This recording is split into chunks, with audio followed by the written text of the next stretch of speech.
ഹൈദരുടെ താവളമൊക്കെ നിനക്ക് പരിചയമില്ലേ? അറിയാം, പക്ഷേ അവിടെ ഒന്നും ഹൈദർ ഉണ്ടായിരിക്കാൻ വഴിയില്ല. ഇനി അവൻ വിദേശത്തേക്കോ മറ്റോ കടന്നിട്ടുണ്ടാവോ? ഏയ്, പോലീസിനെ ഭയന്ന് നിന്റെ വിടുന്നവനല്ല ഹൈദർ. ആ, ഒരു സ്ഥലമുണ്ട്. MLA കുട്ടിനായർ ഹൈദറിന് അടുത്ത സുഹൃത്താണ്. കുറച്ചു കാലം മുമ്പ് കുലശേഖരത്തിനടുത്തൊരു എസ്റ്റേറ്റ് ഹൈദർ അയാൾക്ക് വാങ്ങിക്കൊടുത്തിട്ടുണ്ട്. നിനക്ക് ആ സ്ഥലം അറിയോ? ആ, അറിയാം.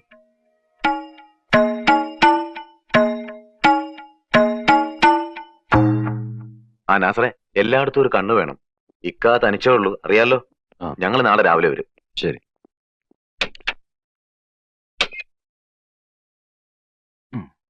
സൂക്ഷിച്ചോണേ.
നമ്മുടെ ഈ സ്ഥലം ആരോ മനസ്സിലാക്കിയിട്ടുണ്ട്.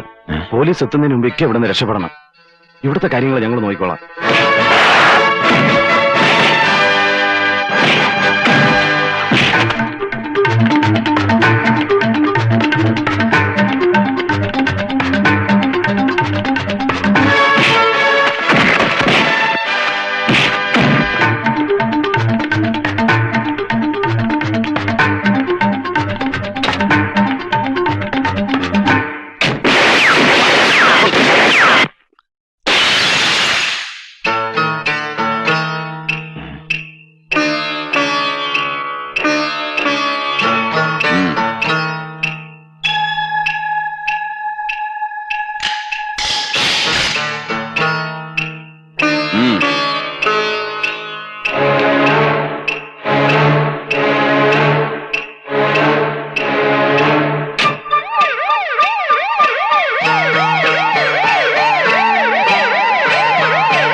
സംശയിക്കണ്ട, ഹൈദർ മരിക്കാതെ തന്നെ.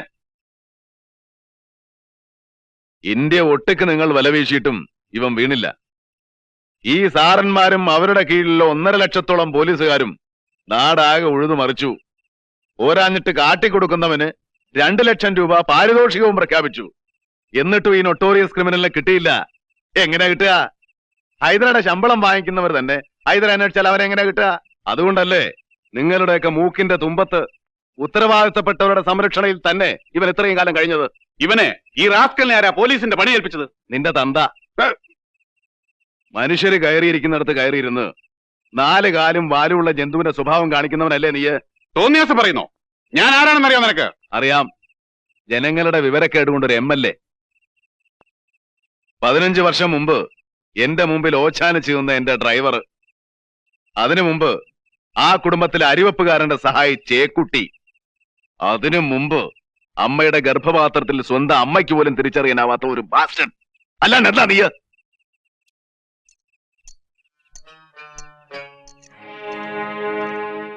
കൊണ്ടുപോയിക്കോളൂ. പ്രഖ്യാപിച്ച തുക ഏതെങ്കിലും നല്ല കാര്യത്തിന് വേണ്ടി ചെലവാക്കുക. പിടികിട്ടാ പുള്ളിയെ പോലീസ് സംഘം എസ്റ്റേറ്റ് ബംഗ്ലാവിൽ വെച്ച് അറസ്റ്റ് ചെയ്തു എന്ന് പത്രങ്ങൾക്കൊരു വാർത്തയും കൊടുത്തേക്കുക. മന്നാടിയാർക്ക് ക്രെഡിറ്റ് വേണ്ട. നരസിംഹം,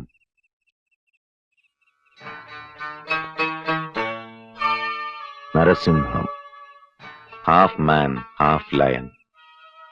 എനിക്കൊത്ത എതിരാളി. പക്ഷെ എന്ത് ചെയ്യാം, അംഗം കുറിച്ചപ്പോ ഒരു സിംഹം അകത്ത്. എന്നും ഞാൻ അകത്തായിരിക്കുമെന്ന് നീ കരുതണ്ട. ആയുസിനു വേണ്ടി ഉറച്ചു പ്രാർത്ഥിച്ചു.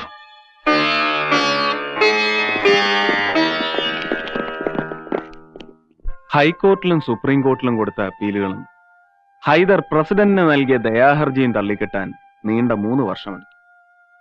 ഇതിനിടയ്ക്ക് എന്റെ പേര് SI സെലക്ഷൻ ലിസ്റ്റിൽ ഉണ്ടായിരുന്നു എന്നറിയാമായിരുന്ന മാരാർ സാറ് എന്റെ സ്വയരക്ഷ കൂടി കണക്കിലെടുത്ത് പോലീസ് ഡിപ്പാർട്ട്മെന്റിൽ ചേരാൻ എന്നെ ഉപദേശിച്ചു.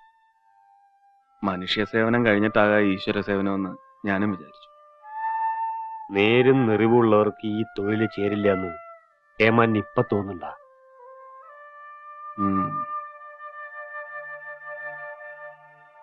ഉപരാഷ്ട്രപതി മരിച്ച ദുഃഖമൊക്കെ തീർന്നു.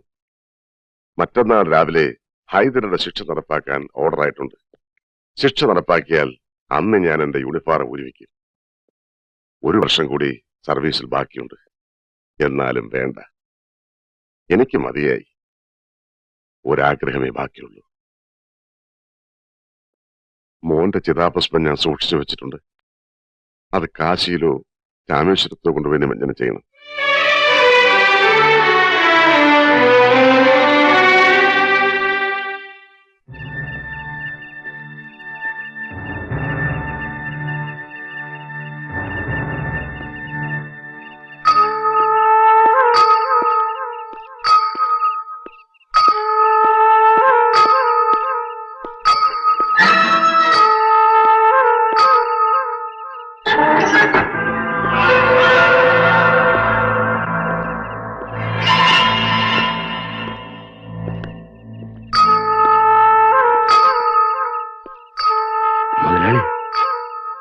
മുതലാളി എവിടെ? കൊണ്ടുവന്നില്ലേ? കൊണ്ടുവന്നിട്ടുണ്ട്.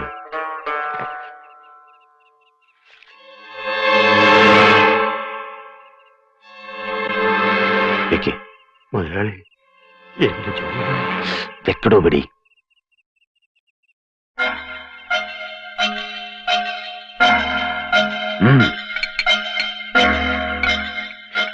കമോൺ മുതലാളി, ഷൂട്ട് മീ. ഷൂട്ട് ചെയ്യാൻ. മുതലാളി, ഇതാ ഇതിലെടുക്ക്.